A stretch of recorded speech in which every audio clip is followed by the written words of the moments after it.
तब नारद जी को जाते हुए यात्रियों ने देखा कि ये तो नारद है, और नारद तो हमेशा मुस्कुराते रहते। आज नारद जी को क्या हो गया जो सुस्त बैठे। पीछे से एक टोली साधुओं की आ रही थी। साधुओं ने नारद जी को देखा,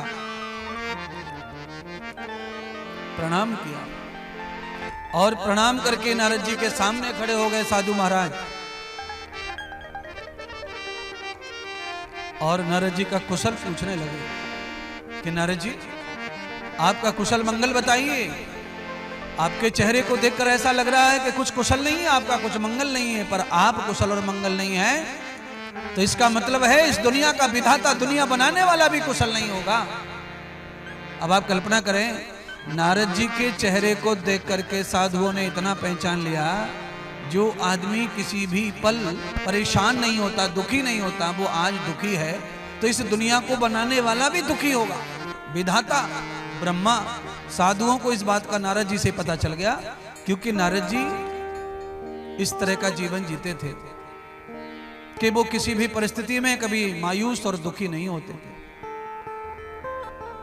वो दुख को, क्लेश को और संकट को भी मुस्कुराकर काट लेते थे, उसका समाधान ढूंढ लेते थे। क्यों? उनके पास में विधाता है, परमात्मा नारायण शिव है।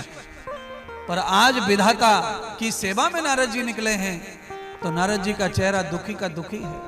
क्यों? दुनिया के दुख हरने वाले विधाता जब दुखी होते हैं तो उनको वास्तविक चाहने वालों के चेहरे पर खुशी आ नहीं सकती है। नारद जी अपने पिता को वास्तविक चाहते हैं, इसलिए पिता के दुख को देख करके नारद जी कैसे प्रसन्न रहे। और काम नहीं बन रहा है, 14 भवन घूम आए, 3 लोकों में घूम आए, कोई जगह रह गई होगी तो रह गई होगी, पर नारद जी सर्वत्र गए हुए हैं। संत महात्माओं ने नारद जी को देखा और समझाने का प्रयत्न किया।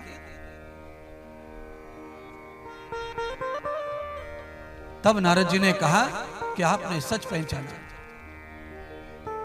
मैं कष्ट में तो हूं, परेशान, मेरा चित्त ठिकाने पर नहीं है, मेरा मन बहुत बेचैन है और मेरी बुद्धि कुछ सूझ नहीं रही है, कुछ निर्णय नहीं कर रही है। क्या हुआ है महात्मा?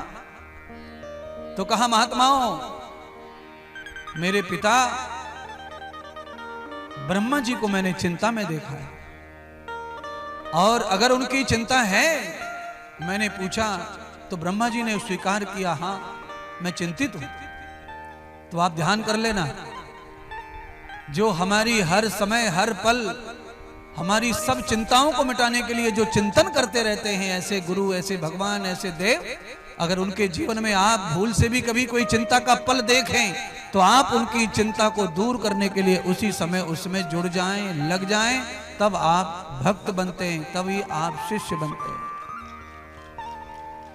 क्या चिंता है, और वो चिंता समाप्त होनी चाहिए, उसके लिए चाहे जो भी कदम उठाना पड़े। ऐसा जो भक्त, जो शिष्य सोचता है, वो सच्चा भक्त और शिष्य कहलाता है।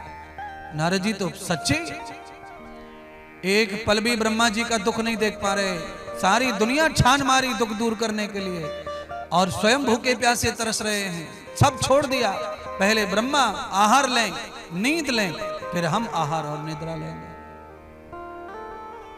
पर ये सब अच्छे और सच्चे लोग ही सोच सकते हैं, नाटकी लोग ऐसा कभी नहीं सोच सकते और कभी कर नहीं सकते।